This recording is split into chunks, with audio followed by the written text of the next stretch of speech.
Hello and welcome back to our podcast. And today we will discuss about a lot of different topics that are trending nowadays. I just want to say beforehand that this is not financial advice and that you should take actions based on your own research. And again, I am Jose Christopher A. Ohano, or you may call me JC, and I am here with. You're here with Will, your friend in the metaverse. How you going, mate? I'm doing fine, Sir Will. And there's just a lot of news and things that we need to talk about, especially out here in the metaverse. Big week, big week. It's always a big week. Um, it's always suspicious if it's a quiet week. It's that saying, almost too quiet. Um, what have we got up first? Well, at first is that Solana got hacked after the Axie Ronin got hacked. Now Solana, I think, what's next? Most of the big companies here in the metaverse are starting to get hacked. Should we get worried? Yeah, I look at it as terms in terms of this is normal. You got to remember we're in a fledgling technology. Everyone's here to hack it because people want to get ahead without doing the hard work. Getting hack's going to be normal, and that's why you shouldn't be 100% into one product. That's one of the things we preach all the time. Hacking is going to be normal. That's what happens when you're here early and you're playing in the space. You've got to take it on the chin when it happens. And if you happen to be in that unfortunate situation where you suffer a loss that's probably too big for you to handle, well, you've probably been exposed in that area, and you should sit back and think, all right, well, if that was too much for me to lose, how do I change the way I'm invested, or um, how do I change the way I put my time into crypto or metaverse in general? That will be my answer to that. Yeah, I mean, we've seen it time and time again with I know Luna wasn't a hack, but same thing. Too many people overexposed. Everyone thinks it's fun when you're doing a 10x or a 100x or something like that, but no one's looking for those things that can burn them and put them back to zero. That's the exact same thing that I've been saying to other people. Is just we don't put all of our eggs in one basket, and I think it's normal for software like this to be hacked. I mean, again, when Facebook was starting, Facebook was facing different problems just like this. And as again, we are very early in the stages of in our journey in our metaverse. There are a lot of hacks that we're going to encounter, but the technology in there will be very different, and I think it will improve the technology that will be safer. And I think our money will be safer if people will try to hack. And again, we can prove which technology is better or Yeah, I think it's one of those things. Like, if you've been in the industry for long enough, if you're still in at the moment, we're probably in a crypto winter. If you're still here, you should be used to that. If you're new here and that scares you, maybe this isn't for you. Maybe you need to figure out a way to reduce your exposure if you're worried about the loss. But I think we should view hacks as normal. Oh, speaking of crypto winter, we are currently experiencing crypto winter. What do you think, Sir Will, should people do to prepare, or what are the actions that people should take while the winter is here? I think what people normally do, like crypto winter's a word for basically a slump, and slumps have happened in markets for hundreds and hundreds and hundreds of years. So um, I look at it in terms of what happens in a slump in a normal market after you've had some sort of um, speculative rise and then fall.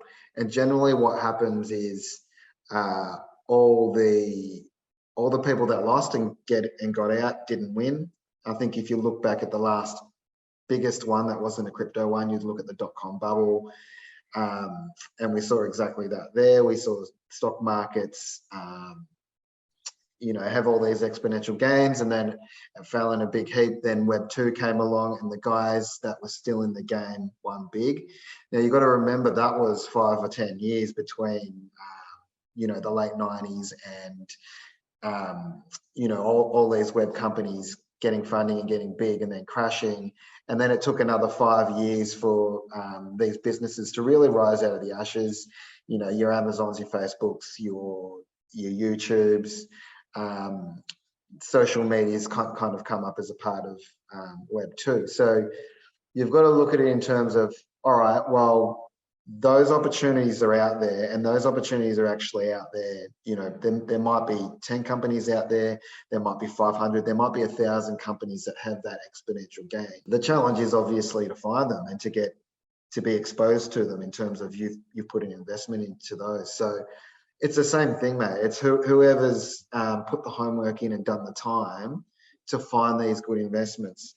And that's why I say you don't want to be overexposed in one. You want to have, let's say if this is specifically what you're doing, you want to be in, say 20, for example. At least that way, if one of them goes off, that's all you need to secure your future. But you still need to do your research into the 20, because I don't know how many Hmm. projects there are and are going to be, but um, you can put the word thousands around it. Well, there are a lot of people that are just strolling around, rugging people. I think that is the term that people are using. So people, you should do your own research again. And I think I can say that I have this saying: bull markets makes you money, bear markets make you rich. So while in the winter, keep an eye out for those crypto coins while they're low, because you want to be doing is buy low, sell high, not buy high, sell low. Yeah, I think you've got to. One thing I'll touch on is you need to invest your time to figure out how to value something, because you kind of subtly made a point there that most people actually value something based on something that they've seen on Twitter, or someone's Yeah. trying to rug them. That's not a very good way to value things. The best way to value things is just become an expert in it, and that's all it is. In crypto winter, you've got all this time. You should be doing all this research, because this is when you can accumulate so much knowledge that you'll be making smart decisions. And then at the end of the market, when things are topping out, you're the one who's getting out, and the guys that are getting in at the end of the market, they're buying your stuff at expensive prices. Well, while the crypto winter is here, there are a lot of problems up on our side. There is inflation rising up, and how does people should how do people should keep up with inflation? I think you've got to look at inflation in terms of, the way I look at it is that it's almost backwards looking. So the inflation at its core is a result of most of the Western world printing 30% of its money supply. So they did that to, obviously, to save themselves from the pandemic. Everyone got locked down. They needed to keep businesses alive. People needed to keep the lights on and put food on the table. And that was great whilst we needed that money. The problem is that when you put that money into an economy, when things go back to normal, or not as unnormal as what they were, you can't just take that money out. That money revolves around the economy. So, you put 30% of your money supply in, let's say in US, I don't know what that is, maybe a couple of trillion, maybe a bit more, whatever it is. You got to remember, if you give $1 trillion, for example, to the economy, well, it's not that $1 trillion. That $1 trillion gets earned because you've given it to someone, and those people then go and spend it. And let's say if they all spend all of that $1 trillion, that means now $2 trillion has been earned. So that's the kind of thing that takes a while to play out. And what we're seeing is inflation. That's how you get inflation. That money revolves around the economy, and it was 1 trillion earned. But if it revolves around the economy, so five people spend it, then really $5 trillion been earned, and that pushes prices up. Also, supply things with the war, and the COVID has pushed everything up. But I would not look to inflation to tell me what's going to happen in the future. I look at inflation, and that tells me what's happened in the past. So that's another very subtle difference all of these stats and figures and stuff, it's all in the past, and you've got to look and put your time into what's happening in the future. In terms of the future, what I think here is that um, I think it's just more of the same, more sideways chop. Inflation, we just got a reading that's come down in the States, which is encouraging if you've got investments in places like crypto. But it's not party time just yet. I mean, people think it's party time now, and we've seen the markets go up overnight. Um, what I would say to that is that you should watch out, because it doesn't mean interest rates are decreasing, and that's the important thing. Bond rates might start decreasing, but interest rates for the average person with a home loan in America or a credit card, doesn't have to be in America, it could be here in Australia. Those rates haven't stopped going up yet, and it's still likely that they'll go up a little bit from here. Now, that's what you've got to watch for in the economy, because if people's debt burdens increase, it means their ability to spend money in other places decreases, which actually puts a drag on the economy and can potentially crash the stock market. If the stock market crashes and capitulates, guess what's going to happen? Crypto is going to capitulate as well. That's just how it works. So we're not in the clear yet, but decreasing inflation, or I think they call it disinflation, is definitely better than inflation number going up. You hear that, folks? And I think my take here is that I can see that here in my country, in the Philippines, inflation is still going up. It's not going down. I think for the month of July, it's up to 6% inflation rate, which is very bad.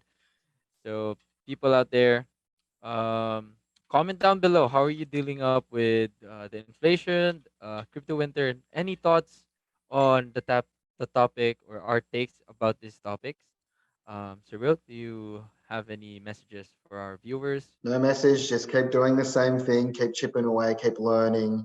I look in terms of the longer this winter goes on, the more I'm going to learn, the more I'm going to be ahead at the end of it. Stay wise, everybody. And before we wrap this up, don't forget to like, comment, and subscribe. Also, share this video to your friends that needs this video or that you think they need this video. That will be all, guys. That will be all from us. Goodbye.